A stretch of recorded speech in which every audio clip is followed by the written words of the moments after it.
I've had a lot of bowls of ramen, but this one is the best I've ever made. It can satisfy the cravings of authentic Japanese ramen without it being a ton of work.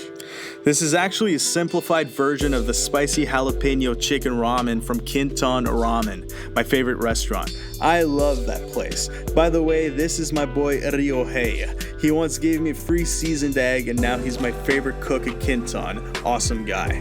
I'm obsessed with that restaurant. It's so good. At this point, I've been there more than 70 times, and that's why I've gotten free shirts and their whole getup and whatnot. The most important part is the bone broth. You need to boil a pot full of chicken bones for 2 whole days. You can accumulate a bunch of bones by just tossing them in a bag in your freezer every time you butcher a chicken or just have leftover bones.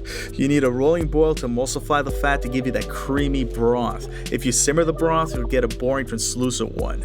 You can boost the chicken flavor by adding stock pots and make sure you add a bit more salt than you think you actually need. I'm using instant ramen noodles. If you don't overcook them, they're almost as good as fresh noodles. All right. Woo!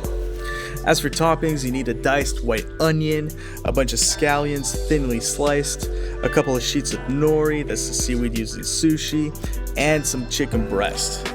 I've cooked mine sous vide at 145 Fahrenheit for an hour and a half. If you don't have a sous vide immersion cooker, get one. It's the best $100 you'll ever spend for your kitchen, and you'll have the juiciest, most tender chicken breast of your whole life. If not, just broil some chicken thighs or something.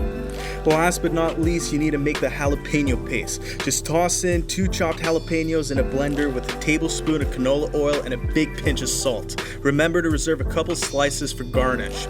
If you want it mild, only add a teaspoon to your ramen. But if you're a trooper like I am and you want that explosion of flavor, add at least a heaping tablespoon.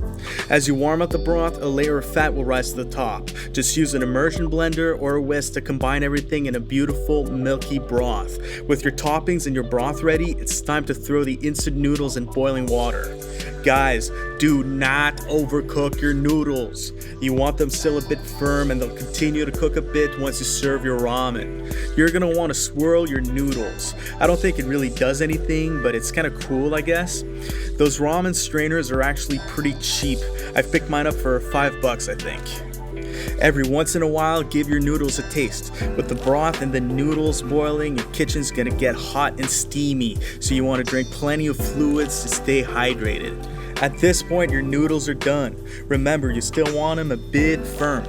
Quickly add 2 cups of your broth to the jalapeno paste.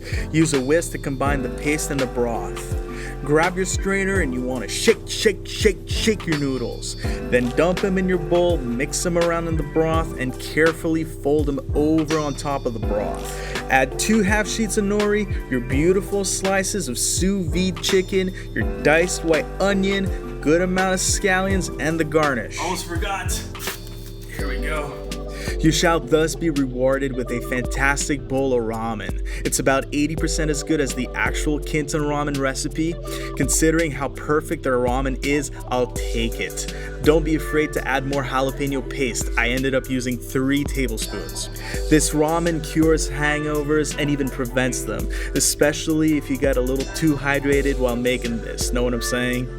By the way, if the good folks at Kinton are watching, I could use a couple more shirts. I'm wearing them all the time and they're getting pretty worn out. Thanks. Love you guys.